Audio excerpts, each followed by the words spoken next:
Welcome, everyone, to another episode of Signal 11 Outdoors. This is our podcast that we have been doing weekly, and we've had nothing but great guests. Today is no different. I have a very special guest today, Jeff Cammerino. How are you? I'm doing good, buddy. How you doing? Good, good. Great to get you on Doing here. well.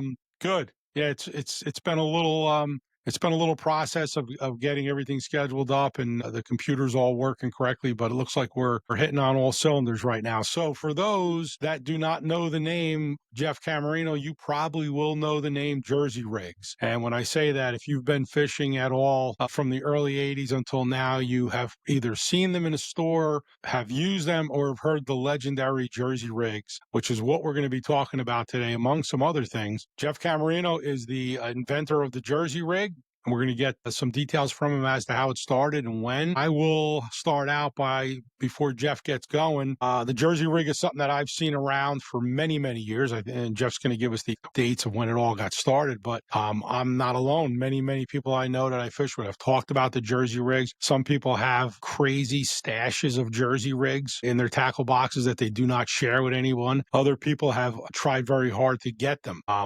It's a very unique bait. It's a very simple bait. It's a bait that works for catching nice big fish. So, Jeff, I'm glad to have you on here. We're going to jump right into the baits. That's what everybody tuning in here is looking to find out about. And so if you don't mind, if you could start us out, give us a little history on the Jersey Rig. We could start out with that, and then maybe we can get into some of the recent changes within the Jersey Rig world and getting them out there for people to get their hands on them, which they can at this time. We'll cover all of that later.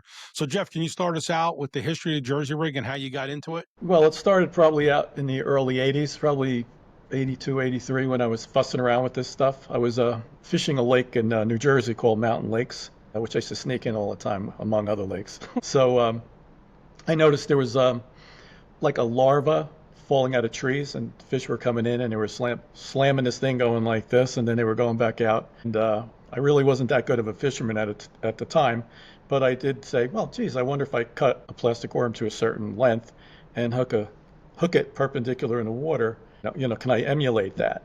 Through trial and error of buying different products off the shelf from, Walmart or whatever, I would cut and shave and then melt and then repour. And then I came out with a size of about 3 inches, a little less, whatever. And then I started from there.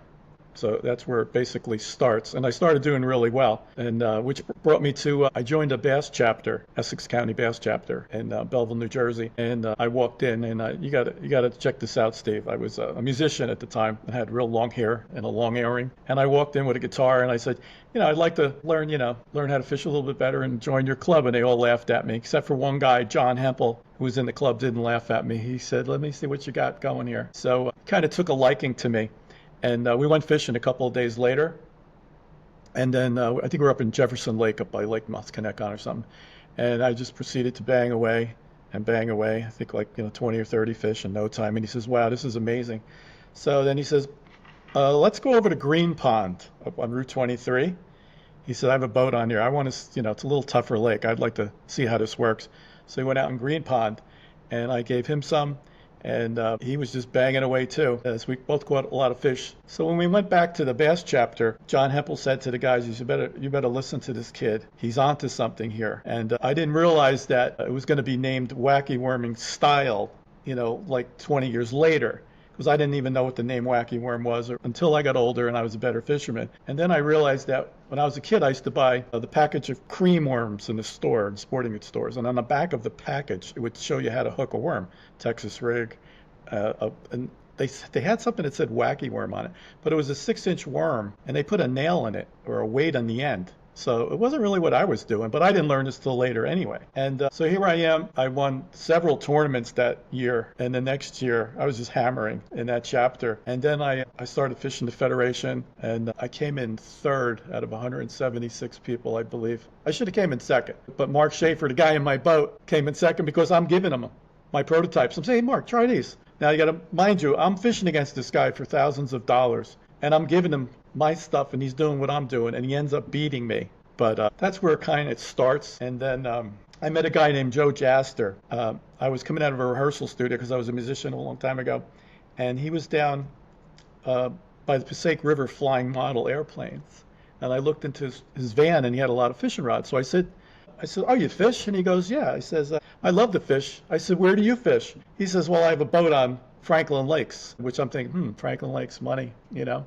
I says, well, I sneak in Franklin Lakes with my friend Tommy all the time under a fence with a boat. You have to remember, I'm younger at this time because I didn't care about any of this stuff. So we went, I met him, I don't know if I met him there or we drove together, and I think I had like 20 fish to the shore before he even got the boat in the water. And then we went on the lake, and I think I caught like 40 fish, up to 4 pounds, 4.5 pounds, and he was totally blown away. He didn't even fish. He just says, what are you doing? I said, oh, this is a worm that I designed as a specific fall rate.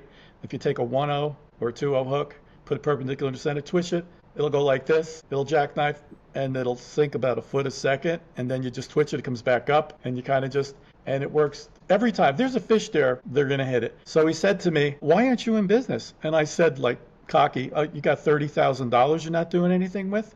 And he said, yeah, you come to my office tomorrow and I'll write you a blank check. And I walked into his office. He gave me $5,000. He said, go get yourself a lawyer.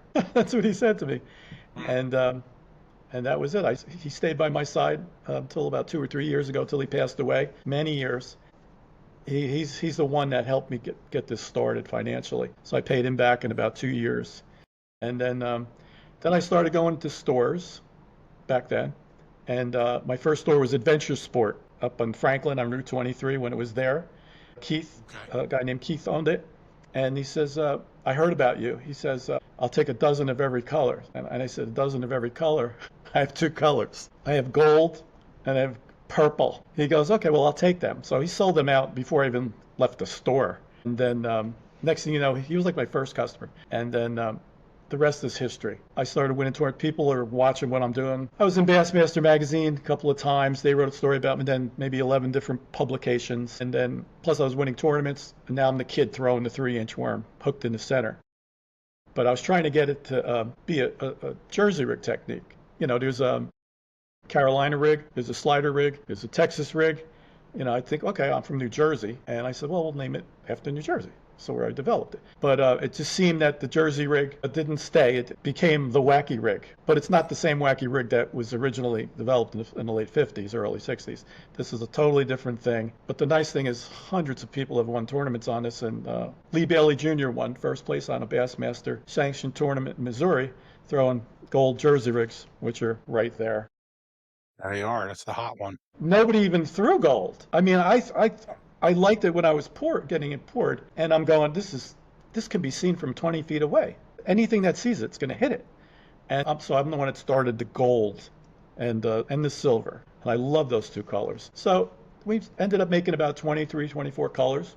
And then we brought it down to about 13, 14 colors. There's just too many colors of everything on the market. You don't need all these colors. I don't think a fish are going to have they're going to differentiate between grape, purple, red. We're just trying to get too technical. Bass are not they're not the smartest fish in the lake here. I mean, you know, it's not a trout. You know, you can throw out a keychain on a good day, and if you know what you're doing, you can reel in a bass. I did this in Canada, which was a joke. So we started cutting down the colors. But what I try to tell people that fish, look, you know, you got your Bass Pro order coming in the winter, and you're swimming in lures all over your living room floor, and you can't wait for spring so you can fish. You spend $500-$600 on, and I did the same thing, jigs and spinnerbaits. I'm buying all this stuff, and I'm going, what do you do when you get out in the water for the first time? You throw the same lure you've been throwing your whole life. You got a whole tackle box stuff, you know, worth of stuff, and then you grab the same lure. And it's the same lure. It's the same lure, same color. You know, fishermen are, well, the amateur fishermen are pretty stubborn. The pros aren't. The pros know how to change, and they adapt real quickly. But I find that most of the seminars I gave the people in the audience, you know, the weekend guys, were actually pretty good fishermen. But they're stubborn, just like I was stubborn at one time, until I learned about 10 different techniques from a lot of people that were better fishermen than me. In the clubs, some of my friends that were really good fishermen, like when my friend Tommy, who's a musician also, and I met him in a recording studio and in Fairfield, New Jersey, and we hit it off as friends. He goes, I'm going fishing tomorrow, so I got to get out of here. He goes, oh, you like to fish? He goes, I love to fish. Tommy Saffiati, we went fishing, and he's throwing a spinnerbait, and I'd never really thrown too many spinnerbaits at the time. So he's teaching me what he does, and he was murdering them. So I started listening to him, and so the bottom line is, learn a bunch of different techniques. You know, you got topwater, you got crankbaits, you got spinnerbaits, you got jigs, which I've caught my biggest fish on jigs. I mean, I've caught 8 pound bass on jig and pigs in 30 feet of Right. water. Got to know what to throw when. But you don't know this, you know, 20 in your 20s. You're just learning. That's why if you join a bass chapter, there's always somebody in your bass chapter that's really good at one technique. Like John Hempel, who fished with a lot. He threw a topwater bait and he'd destroy you. He was just so good and so patient. His technique was just amazing. He threw a big Rapala out, the biggest freshwater Rapala, one piece, no jointed Rapala. You just splash the water and leave it. Wait about 30 seconds. Wait till the wave dissipates. Twitch it again. Boom. And boom, it's got a fish on. So I learned his technique. And then some other guys, you know, in the club would do little grubs with 1 ounce, half-ounce jig heads with 4 pound tests, vertical. So I learned all the stuff that they were doing. But they were learning what I was doing too. And that's when I started getting beat with my own lure, my own technique, from guys that I gave seminars to. And Lee Bailey Jr., who won first place on Bassmasters on my lure, he was in the audience in the Brendan Byrne arena at the time when they were doing seminars. And he's listening to me. He's going like this. He goes, keep an eye on me. He goes, I like what you're doing here. So I gave him some. And he went out and he won first place on a Bassmaster tournament. And ever since, he wrote a book. I was in the book. I mean, it's just the rest is history. But so we're the beginning. Jersey rigging, and the Jersey Rigg is the beginning, really, of wacky worming in the tournament circuit, because I've never heard any of this when I first started in the early 80s.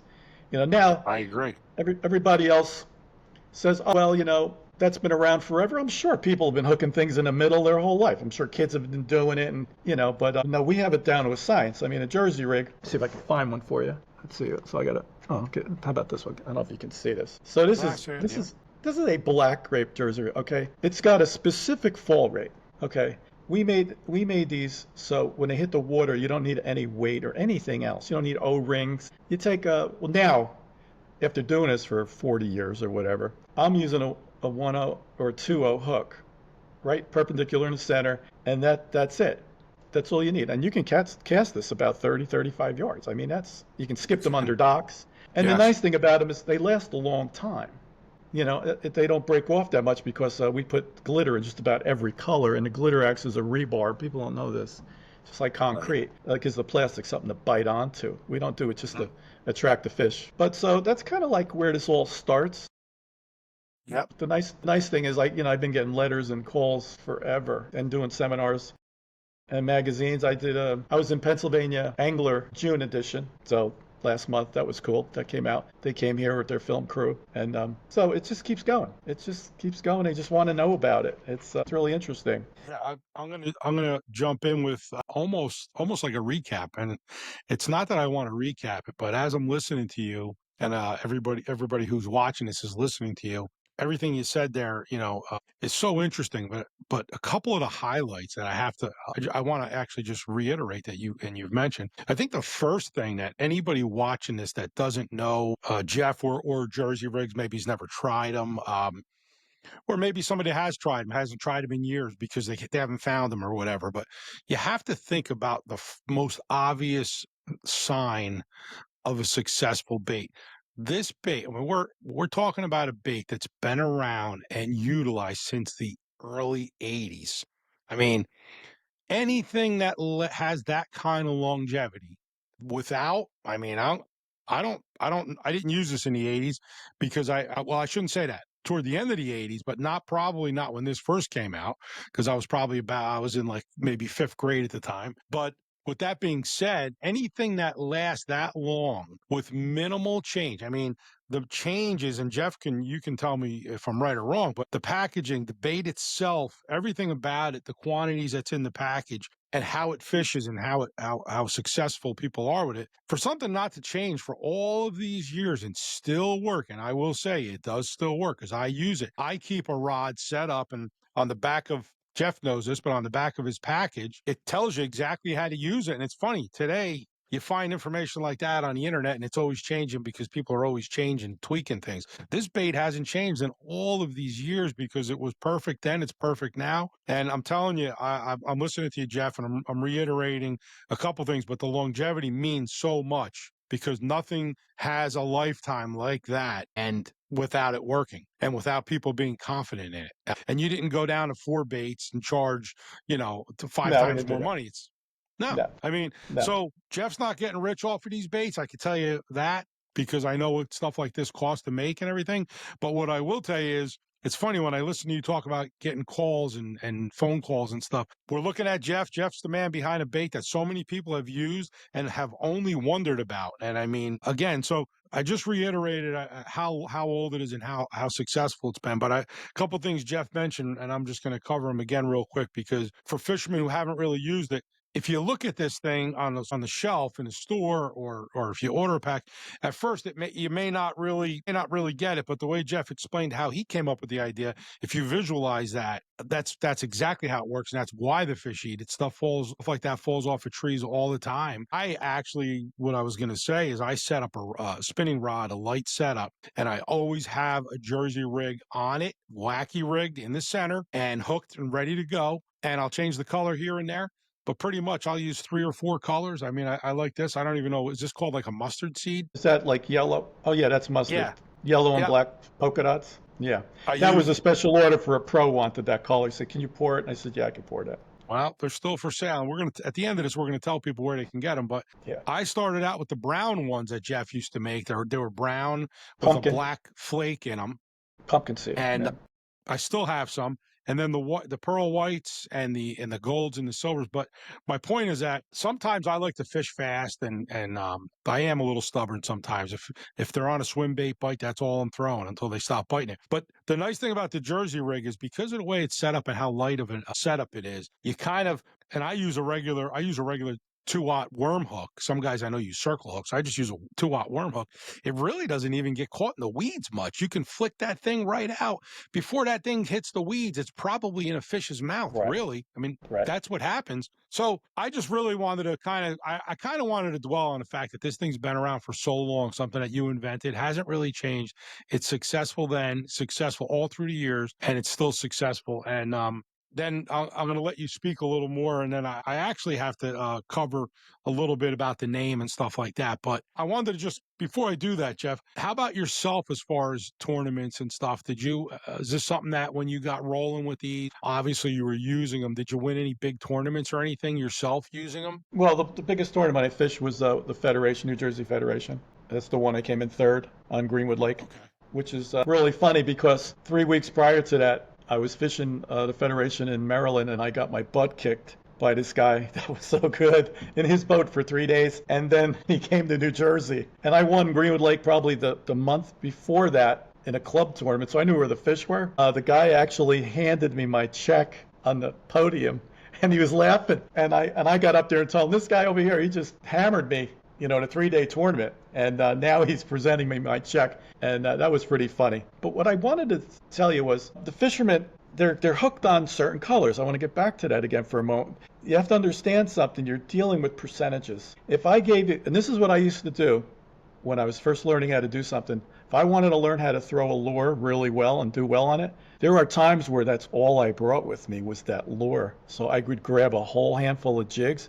I would go to the lake. Now I'm going to fish for a couple hours with just jigs. And let me tell you something. After 1,000 casts with a jig, you're going to start seeing how they work and how they react. So you can't get hung up on color sometimes. It's only so important.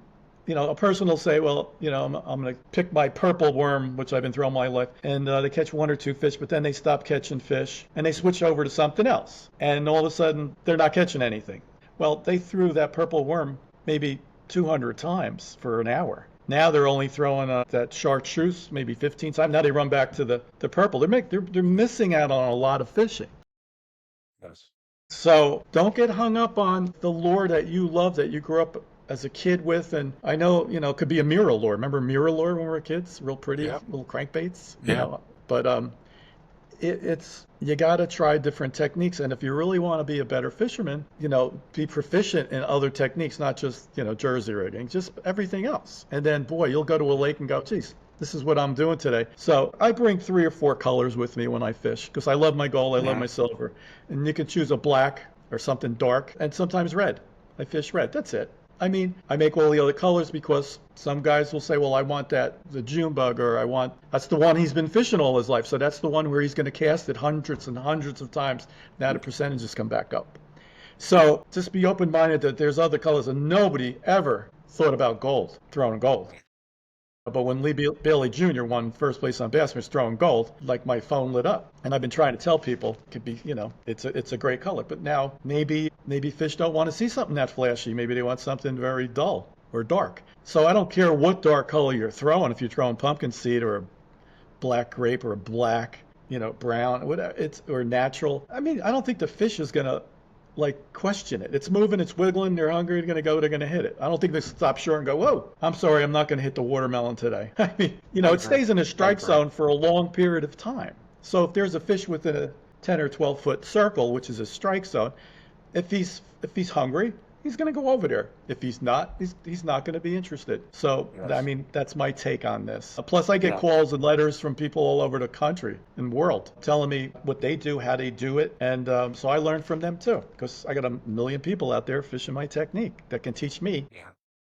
So I can't be everywhere. And I can confirm that because now that I sell Jersey rigs, a lot of people who still call Jeff, and then Jeff will a lot of times will lead them to my website because it's easy to order and look at the colors and order them. So I'll tell you, Jeff, I've been in the deer lure business for going to be 20 years coming up this year. So I know exactly what you're talking about. Learning from your customers is so important. And I can confirm what you said, because now when your customers are calling me to place the orders, and they don't even have to call me, they can just order them online. People are so passionate about these Jersey rigs that they want to talk to somebody. So they've already talked to Jeff, and they are so happy to talk to you. And then they'll call me and they tell me why they use this color and how many years they've been using the baits themselves and how it got passed on from family member to family member. And, we only had some old packs and we thought they were done. And I said, no, Jeff's been going, he's been plugging away for all these years and are still available, and it's still brand new stock. And the people are so excited. But I actually love, I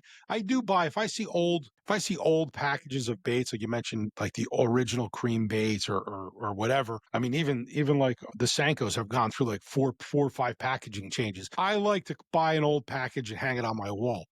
The interesting thing about your Jersey rigs is I have an old package of Jersey rigs and it looks the same as the new package. But what's funny about it is these people that call me up, they are so passionate about this bait. And I've tried to get, I'll open a couple packs, try to give them out to some friends and stuff. And almost everybody will say, I finally put that thing on a hook. I finally read the back of the package. And you know what? Yeah, I started catching fish. And the unique thing is what you mentioned, the strike zone. These baits sit in a strike zone and they are so enticing to fish, and the fall rate is perfect. Anything in the area that's looking at this bait is just going to eat it before it hits the bottom. I'm telling you, I don't think this thing's ever gotten to the bottom of the weeds and I've caught fish. That's just how it works for me. I'm sure that's pretty much how you wanted it to work. Well, yeah, I didn't want it to float, and I didn't want it to sink that fast. So we had to figure out, we went through a couple of different mold designs, which is very pricey, by the way. And we went with different size hooks, different type hooks. I use a simple, old-fashioned, short-shanked, eagle claw, inexpensive hook. And it's really fun. Let me see if I have one in front of me. It's real simple. I'll just put it in front of my shirt like that.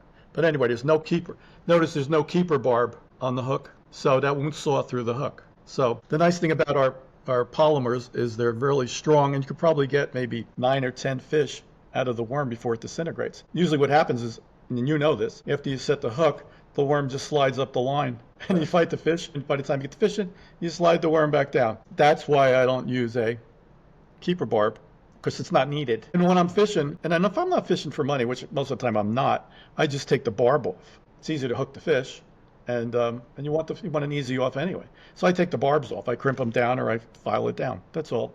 So that's simple, but they last a long time. They skip great under docks, which is really cool.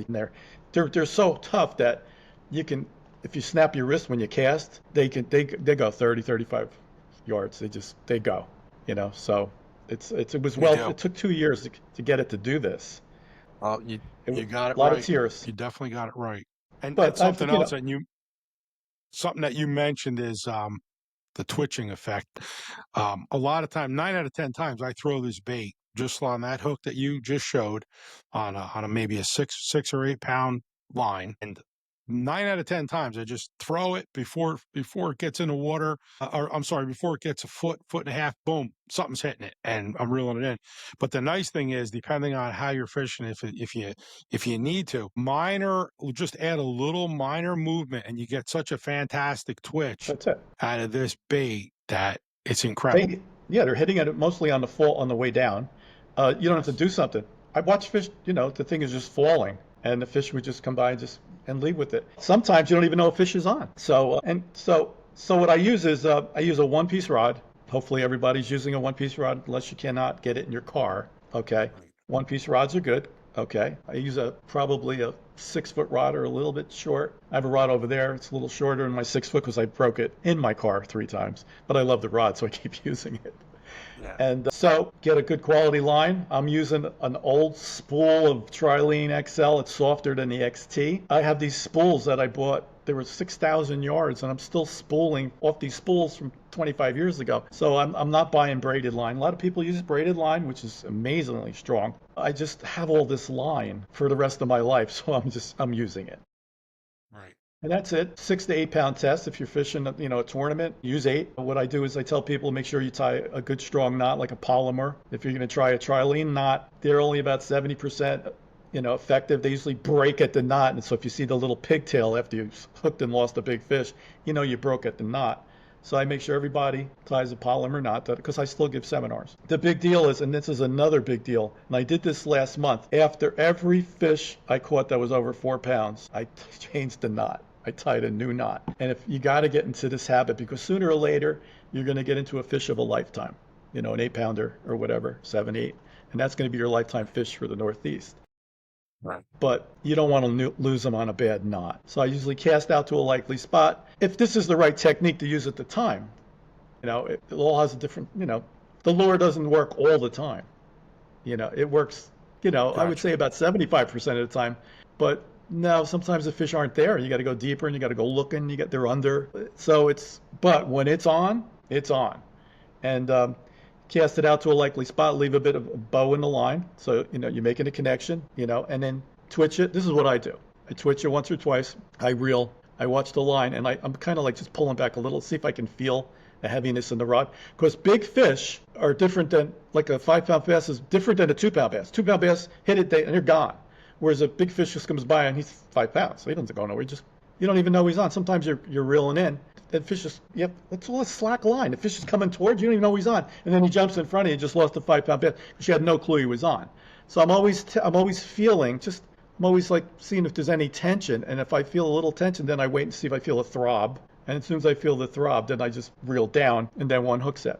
If you set more than once, you have the possibility of opening up the hole in the hook and the hook coming out. So I only do one hook set. And that's it. It's simple, stupid, but it's effective. And if you can add that to your repertoire, like the other things you know how to do, just add this in there. You're gonna do really well. I agree. I agree. And I think most people who are out there fishing, they have that rod that's been laying in the corner of the garage. They don't take with them. And it's funny because I've gone to a lighter rod with this, and it's not really necessary because I've tried it on different setups. But I think somebody should really I think if you're out there, whether you're kayak fishing, boat fishing, bank fishing, whatever you're doing, I think what somebody should do is if they have the ability to set up a rod perfectly for this, and they may have to try the line they have a couple times. Like I said, Jeff has you have the information on the back of the package. I think what happens is, again, you could change the color, like you said. It may not make that much of a difference to a fish, but if you're throwing the pearl white and it doesn't seem right, for confidence, you may switch to the gold. But I think if you dedicate a rod to it, like for the remainder of the summer, let's say, and you have that Jersey rig with you all the time, you're going to be throwing it. You're definitely going to throw it. And we use every rod that we take with us. And the crazy thing is that I feel, for me, all the years that I had this, I kept trying to reconfigure my setup quickly to throw the Jersey rig. And it frustrated me more. I caught some fish, but that's when I said, you know what, let me just dedicate a rod. I think I took a 6 rod, put lighter line than, because I'm out there, I'm fishing a lot of lilies and stuff. So I got braid going to fluorocarbon. That fluoro is 12 or 15 pounds of braid, might be, who knows, on a light side 20, on a heavy side 60. And I'm trying to throw a Jersey rig once in a while. And if the leader wasn't long enough, it didn't work. Now that I dedicated a rod to it, Comes with me all the time, 6.5 feet, fits in my truck. It comes with me on the kayak, on the boat. I found that I use it more. And a lot of times when I'm getting frustrated, I'll say, oh, let me just grab the Jersey Rig, unhook it, and just, and then I have so much action with it. The only reason why I don't use it constantly is because I'm one of those crazy stubborn fishermen that wants a power fish almost like for a workout. And then when I spent 2 hours and caught almost nothing, I'm like, why haven't I just been using this thing? Because then the fun is reeling fishing. Right. And this bait does it. And I have to just tell people, you're getting, I think there's 20 in here, right, Jeff? Yeah, I believe there's 20. It's been the same I way think there's, since I think day there's one. 20. I mean, there's a Yeah. lot of baits in here. I Yeah. mean, and each one, like you said, it's a six to, you can catch 5 or 6 fish easily on one bait. So, I mean, as far as like having something in your tackle box that is go to, this is definitely a product. This is definitely that product. I just feel that it's even more go to when you dedicate a rod to it, because I think it's a little lighter than a lot of people throw for it to work perfectly. And that's just me. That's my opinion. So if I dedicate a rod to it. It's in my garage right now. My garage is 5 feet away. I have a light rod set up with a Jersey rig on it, and it might be cotton candy or it's whatever Hmm. color I have, Right. But Jeff, let's get into just let's let people know. So I want to ask you some other questions about yourself Yeah, I have a and when they get question. back. I have a Sure, go statement ahead. actually. You just said you dedicated a rod for the Jersey Rick tick. You should be doing that for, not you, everybody. You should be doing that for all your different lures. I mean, you're not 100%. going it's you're going to get the part of the problem, not the problem, part of the equation is your casting ability. Can you hit your mark? Can you hit a 3 foot circle at 30 yards? When you can do that, you're going to catch more fish. Because so yeah, so I have spinnerbait rod, which is usually my bait casters, and then all the other stuff are all spinner rods, but they all have their different rod. When I pick it up, I know how it's going to feel, and I'm right, and you don't even think about it. It's instinctive. You've done it 3 or 4 million times, so it's like throwing a baseball or shooting a recurve, an instinctive recurve archery, let's say. Right. It's Yep. throwing. So the Chinese tell us anytime you do something 4 to 6,000 repetition, you flip it from conscious mind to subconscious mind. But to change lures on the same rod, you know it's not efficient, and your Not casting efficient. ability diminishes. So that's why I agree with you. You should have a dedicated rod for whatever you're throwing. Yeah. I like a medium stiff rod. My friend, I took my friend Keith out about a month ago to a lake. I think I sent you some pictures. He shows up at my house, and he's a pretty good fisherman. He shows up with an ultralight, right, like 6 pound test. And I go, Keith, what are you doing? I said, these fish, they start at 4, they go to 9 pounds in this lake we're going to. He goes, well, I want to give the fish a fighting chance. And I started laughing. You want to give them a fighting chance? You need the fighting chance. I says, I'm throwing 10 pound test on my baitcasters with monster spinner baits. And like, he went to his first fish he dropped was 7 pounds. One cast, boom, hit it, dropped the fish. The fish actually jumped and he went, my God, that fish was 24 inches. I says, I told you, you're not going to get that hook through that lip, that cartilage on a fish Right. over 5 pounds. And it's not happening. You need you need some power. Now, if you want to fool around and catch everything that swims and play with the crappies and the perch and the pickerel, that's fun. On an ultralight, that's a blast. Actually, a sunny will feel like it's 2 pounds. So anyway, it's my opinion. For me, I'll tell you, and because I mentioned dedicating a rod to, and you're 100% right. You watch most fishermen, they're out there, they might have 20 rods on their deck all set up. For me personally, what I do, and the reason why I had to figure out the dedicating a rod thing, I'm not a tournament guy. I fished a few tournaments on a kayak. I fished a couple of boat tournaments as a back of the boat guy. So going my normal fishing, my fun fishing, and it could be 8 hours without being in a tournament. It could be just 8 hours of fishing. If I'm catching fish, I'm staying out there. Is usually on a 14-foot kayak. I've been into the kayaks for a while. For me, I just find it convenient to own one, to not have to maintain it. And I had boats, enjoyed the boats. Definitely, boats are a totally different animal. So for me, when I go on a kayak right now, the only spinning setup I have has a Jersey rig on it. I don't throw any spinning rods. I throw all bait casters on a heavily loaded day. And there's going to be a lot of guys that'll laugh at this. On a heavily loaded day, I'll have 3 bait casters and you're set up on a spinning rod. I'll go out with 4 rods, and that's pretty much it. And Hmm. most of the reason That's is I'm enough. on the kayak. Yeah, that's it. And Right. most of the reason that I carry that number Space. max, I don't have the space. And Right. I don't like, I have a Hobie. I could put 6 in the deck. I don't like having fish and rods. I need to be able to move. I usually keep one right in front of me, one I'm using, and maybe 2 back on my left side because I like to cast from the right. I'm a righty, but I cast lefty. And I know people think that's nuts. But so my bait caster is pretty much, it's almost always the same weight, but no matter what, yeah, yeah. Guys who use bait casters, yes, you have to hit your spot. And to me, I'm hitting small little Hmm. pockets. Right. And of course, every time I change a bait, it's 2 or 3 easy cast adjustment real quick. But yeah, Right. but Right. I'm Right. not in a tournament. But my No, no, that's dedicated that's rod right. is because I don't carry spinning rods. I don't, and I know guys. I'm going to mention a guy in a minute where I met you at. He wins tournaments and he fishes all the time, only with spinning rods. And I look, to me, a spinning rod is too much work. You got to flip a Yeah. bail. You got to flip a bail. You got to put your finger. You got to cast. You should close the bail before you crank it.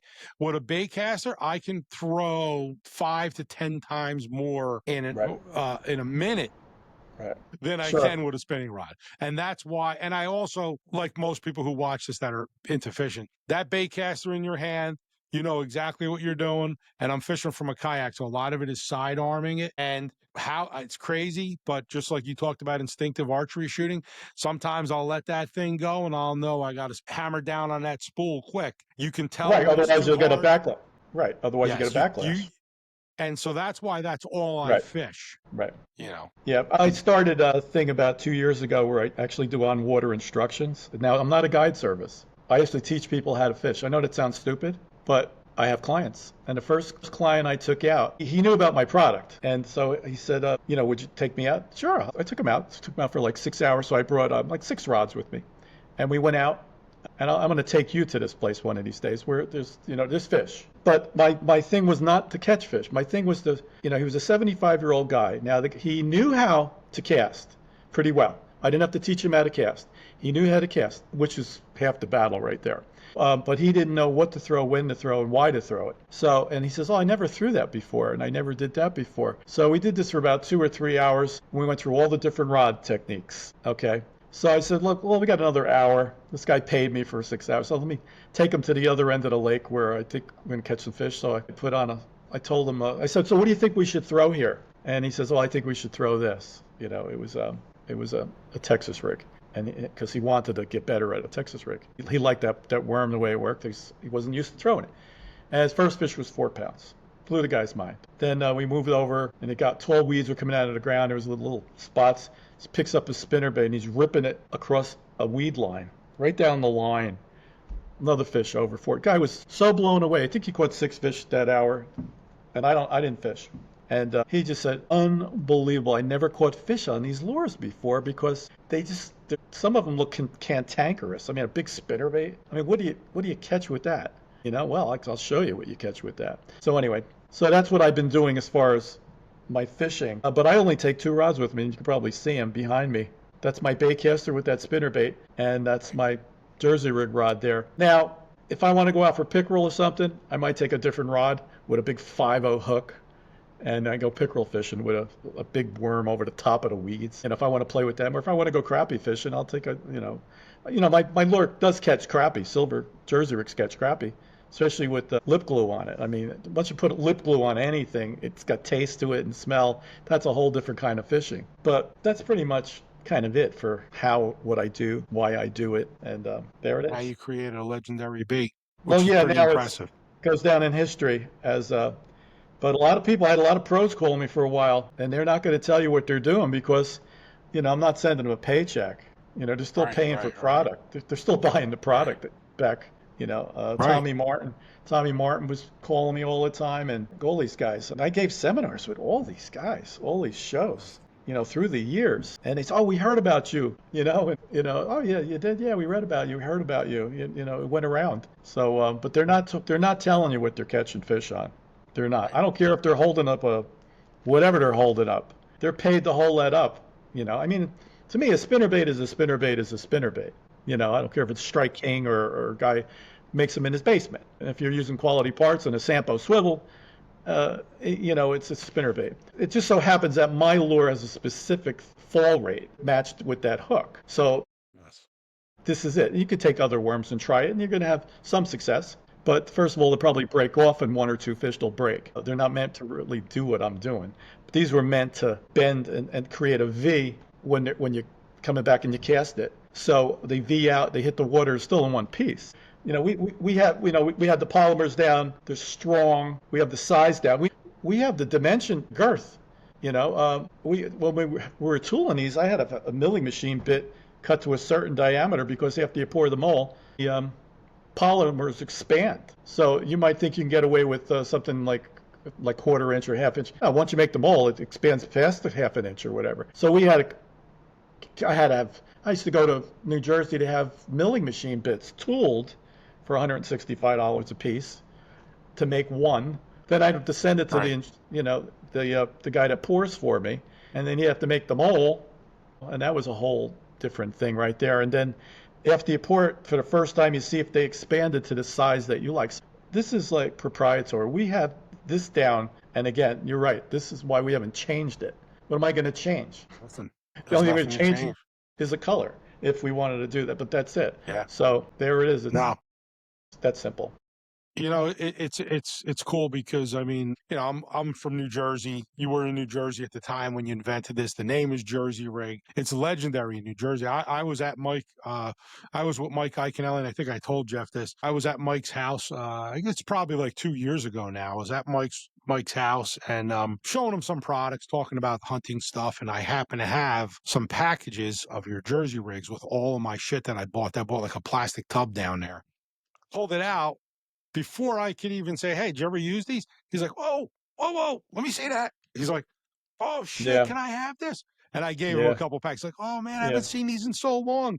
So the funny thing is if somebody Googles Jersey Rigg spelled with the R-I-G-G, Jersey Riggs, plural, there's the old, before the days, in the early days of the internet, everybody was on these threads and these forums, and you are on all of them. All these different, they're all talking about the Jersey Rigg. Still. But you can see the dates on some of this stuff is like 84, 85, 90. And then there's debates on there, and I know Jeff's not part of any of this, but there's debates on there, people arguing. Jeff is the guy that invented the wacky rig. He invented the Jersey Rigg, and it's funny. Without a doubt, I know even on Yamamoto's site, there's a section on Yamamoto's actual site where they mention the Jersey. They mention you. Yeah, I saw that. Product. I saw that. Yes, very cool. Yeah. Well, that was cool. Nice of him. Yeah. Yeah, you got a lot to be proud of, man. I mean, I'm going to just tell everybody how me and Jeff met. I mean, I'm friendly with him now. I ended up one day, the king. Excuse me, Steve, can I cut you off? Sure. I would love to tell the people my experience with your product, and this is not a sell. So after you're done, I would like to tell you, because I heard of you when I saw you. That was Dino's store on Route 23. That's when I ran into you, and you said, yes. I was selling Dino some product, and you said, Dino goes, this is Jeff Cammerino's, and this is Steve. He invented, lip glue. I said, wait a minute. I've been hearing about this lip glue stuff. I said, so you can go first, Steve. I said at the store, and you can go first now, too.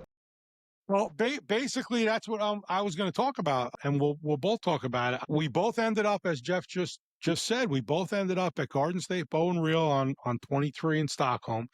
The owner, Dino, had been telling me for years, you got to meet this guy because the only place that I was really finding them at the time was a couple of the local stores, and his was the one that I go to. So the day that we stumbled on each other, for those of you who are listening to this on Spotify, you have to watch it because from the very beginning to the end, I'm going to pop a whole bunch of different pictures up. And now that we're talking about the day you and I met, somewhere I know on my website or my Instagram, I have the photo from that day because Dino at Garden State Bow and Reel goes, I got to get a picture of these two guys in the same building. And, and that was really how we got together, got to meet. And then you tried my product, and I had different colors of your product. And then you gave me a little lesson on lightening up, follow the instructions on the package. I was trying to power fish it, and you can't. And then I started to fish it properly. I fished it better. Do nothing. The less you do, the better. Yes. You just got to show up. Yeah. It's like Fonzie. It's like Fonzie walking into the pool room. He just shows up, and everybody's scared of him. He doesn't have to say anything. He doesn't have to fight. He just walks in, and everybody like, whoa. So you just got to show up and it's a twitch or two, and that's it. You're done. You did what you had to do. And if you don't have a fish in 60 seconds, recast. There's no fish there. Yeah. They're not gonna not hit it. It's annoying. It's almost annoying to the fish sometimes, you know. Right. So, do I get to talk about you now? So anyway, I tell this story all the time because it's actually funny, and I meet a lot of people because I fish 3 times a week, and I've Joanne and myself, we fish all over the country. So everywhere we go, some people know me, some people don't, but I always talk about what I do and how I do it because I want them to be successful, especially when they throw in my lure. So when I met you, Steve, and you gave me a bottle of your product, which I have right there. Okay. So my thought, and I told you this at one time, I've been around for doing this for like over 40 years, fishing 50 years. Scents weren't really that big on my hit parade because you're dealing with a bass. Okay, so we're dealing with, bass has a lateral line, that pretty spot that goes, across the body of a bass, connected to thousands of nerve endings. So they can feel, things in the water, things that hit the water. So even in the dark, a bass can feed. So we know that they can feel when something hits the water. They have, of course, they can see, they can hear. Okay, they can smell, they can taste. So I'm saying, and they're, like I said, not the smartest fish in the water. Okay, so it's okay. So why would you need a scent? This is my thinking all these years, and I'm giving all these seminars, and people are asking me about, well, what do you think about this scent product? And I say, I don't use it. I don't use it. Why don't you use a scent? I says, because I don't think it's really that necessary. So with that said, that's my attitude going into trying a new scent. Okay, so you hand me a bottle of your stuff. I go to a lake that I know there's fish. And I've told this story many times. So I said, this is what I'm going to do. I'm going to put a drop of your product on my lure, and I'm going to smear it on my fingertip, and then I'm going to proceed. So I took 10 casts, and this is no BS, and that's why I'm laughing because I turned my friend Keith onto it last month, and he couldn't believe it.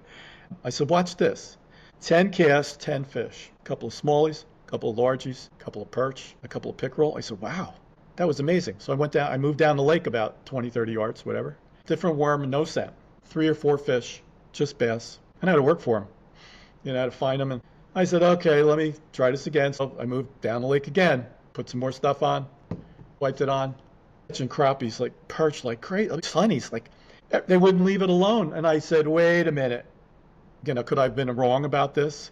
But I never had that kind of experience with like a smelly jelly or an anise oil or any. It just didn't do it for me until I called you back up, and I said, "Wait a minute, this is crazy." Then you explained how you made it, why it works. You gave a 45-minute explanation to me why this stuff works. And so again, this is not a hard sell to people listening out there. Just for $7 or $8 for a friggin' bottle. Just go try it, and you have nothing to lose. And boy, let me tell you something.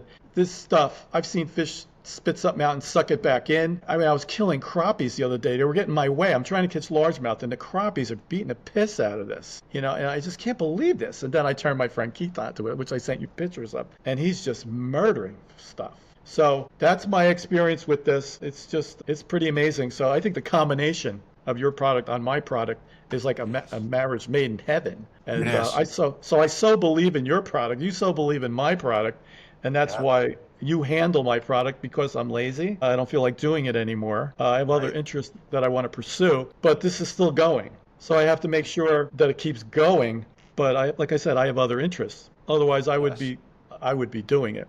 Because you asked me, why aren't you, where's your website? Well, somebody hacked it, and I just let it go because I don't care. Right. Plus, it was annoying at the time because I was trying to build a house, and I had to send out orders, and I had to stop what I'm doing to send out orders, which is, people saying, really, that's a problem? I said, well, yeah, it was a pain in the butt. I have other things, I have other interests. Like I have a music interest going on, Yeah, Plus, I have different things going on in my life. We're going to talk about that before I've done. we wrap it up. Okay, so that's Just my lip Jeff, glue experience. Yeah, before we move on to a couple other things, I wanted to ask you about the music stuff and because it's quite interesting. Let's finish this up with this. Yeah, 100%. I mean, Jersey rigs. I'm gonna throw a picture up. My favorite thing is a Jersey rig with lip glue on gel on both sides of it, and it actually adds a tiny bit of weight for the first the first couple falls. Right. But it creates a crazy scent trail, and then I just throw the next one right into the scent pocket, and like you said, after 2 or 3 casts, if nothing's there, I'm moving.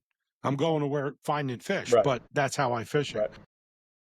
So what I'll tell everybody right now, and I'll probably have to bring it up at the end again, Jersey rigs can be purchased brand new. Jeff still makes them. He still packages them. I have them on my website.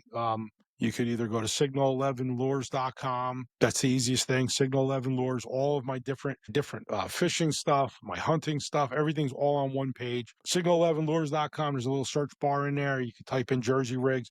There's a drop down menu. It'll show you all the colors that are available. I pretty much keep everything that Jeff offers in stock, and any credit card, put it right through. They get shipped within 24 hours. I go to the post office 2 times a day. We package Jeff's stuff up. The reason why I sell Jeff's product is after we met, he told me how he was doing it, which was quite difficult. People would call him. He'd have to do this whole process. His website was down at the time. Instead of him worrying about it, he had enough faith in me, and we had a good relationship quite quickly. So I buy them from Jeff, and I retail them for him, and people buy them all over the country. So if anybody wants to buy Jersey rigs, you go on Jersey. You're actually my only. Go on Signal 11. You're my only distributor. You're the whole country now. Right. You're the only one. Yep. Period. So it's easy. And so that's the way. I'm happy to be the only one, and I'll tell you why. Not because of the obvious reasons, but because these were in other stores, and I don't know. I always said, and I've told some of the other stores that I go to now, I'm like, I sell them now, so anybody wants, and they're like, yeah, they all have a story, but every one of their stories has people who caught fish with them, and I'm like, I don't understand. Why wouldn't you keep them on your shelf, But people, I think what it is, a lot of these stores get lazy, and they want to go to these distributors. They open up a catalog that's this thick, and they just go, need 20 of these, 30 of these, 40 of these, 50 of these. And even my products, I've been making my products for 20 years. I don't have them with a distributor. I don't want to deal with that. I want to be I make them like you make your baits, and I get them out the door to people. And now Jeff entrusted in me, and I get them out the door, and people have no problem getting anything they want, and we ship quickly all over the country. I'll send them to another country if you want. Yeah, we used to be in all the we were in all the major stores in New Jersey for years, in Pennsylvania, and I guess a couple hundred stores. And I know it sounds funny, but it was a pain in the butt.